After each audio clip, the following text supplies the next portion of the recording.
کہ پہلے غیر مسلموں کو بھی دینا تھا تاکہ وہ اسلام کی طرف آئے. اب چونکہ لاکھوں کروڑوں میں مسلمان ہو گئے ہیں اس لیے وہ آپشن بند کر دیا گیا. دوسرا تھا غلام آزاد کرانے میں. اب نہ لڑائی ہے نہ وہ جنگ ہے نہ کوئی غلام ہے, سب آزاد ہے, وہ بھی ختم ہو گیا. اب صرف 6 بچے ہیں. ان 6 میں ایک ہے فی سبیل اللہ. توجہ سے سننا اس کو.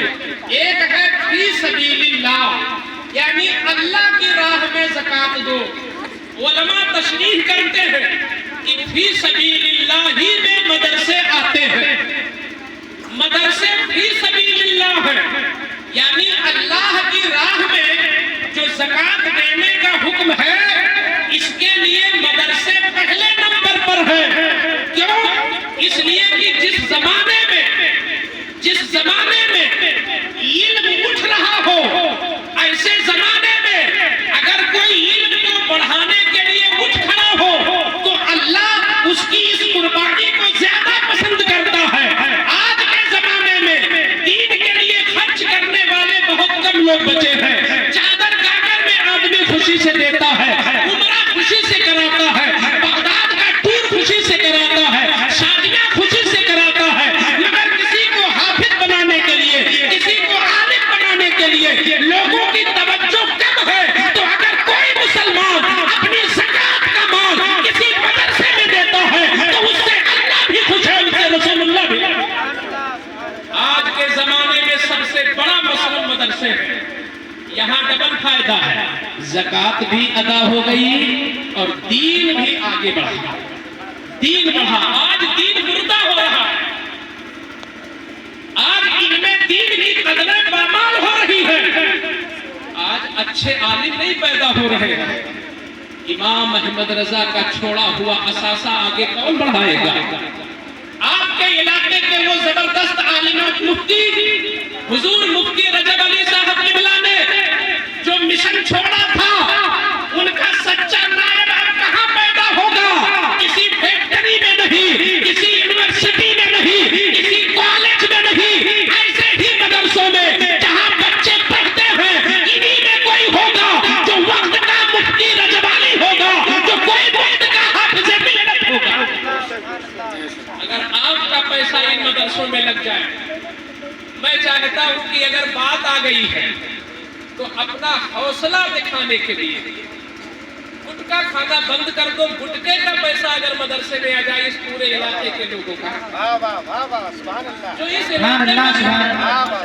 علاقے میں گٹکا کھاتے ہیں وہ توبہ کر لے, کیونکہ اس سے کینسر بھی ہوتا ہے. وہی پیسہ بچا کے اگر مدرسے میں دو تو مدرسہ چل جائے گا. سبحان اللہ. دوستو فضول خرچی ختم کر دو رسول اللہ کے مشن کو آگے بڑھانے کے لیے.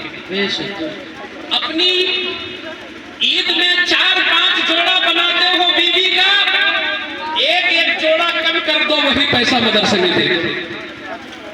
اگر ڈبل جوتا لیتے ہو تو ایک ہی جوتا لے لو, اور 2000 کا لیتے ہو تو 1000 کا لے لو. 1000 چابی امام المرسلین کو دے دو. یہ وقت کا تقاضا ہے. زندگی کا کوئی بھروسہ نہیں. عمر دراز مانگ کے لائے تھے 4 دن, 2 آرزو میں کٹ گئے 2 انتظار میں. کس دن کا ہم انتظار کر رہے ہیں؟ آنے والے رمضان میں آپ کو اپنا نجی خرچہ کم کرنا ہے. پکوڑی 1 پلیٹ بھر کے نہ بناؤ, آدھی پلیٹ بنا لو. بہت زیادہ ورائٹی نہ رکھو, کچھ ورائٹی کم کر لو. 1000 کا سوٹ پہنانے کے بجائے 800 کا یا 600 کا پہنا دو. وہی پیسہ بچا کے کسی مدرسے میں پہنچا دو. اگر قوم مسلم میں یہ جذبہ ہو جائے تو آج بھی علم بنتے گا, اور ہر طرف انشاءاللہ علماء کی ایک ٹیم ہوگی, اور آپ کے عقیدے کا تحفظ ہوگا, اور آپ کا ایمان بھی مضبوط رہے گا, عقیدہ بھی سلامت رہے گا.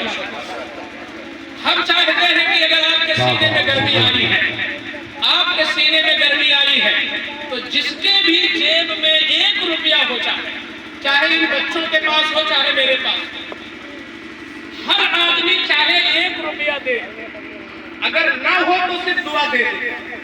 یا اگر اس کی غیرت یہ نہیں قبول کرتی کہ بھائی میرے پاس اس وقت تو نہیں, میں موبائل میں فون پے کر دیتا ہوں, یا یہ ہے کہ گھر پہ ہے میں کل دے دوں گا, تو وہ آ کے لکھا سکتا ہے، لیکن جس کے پاس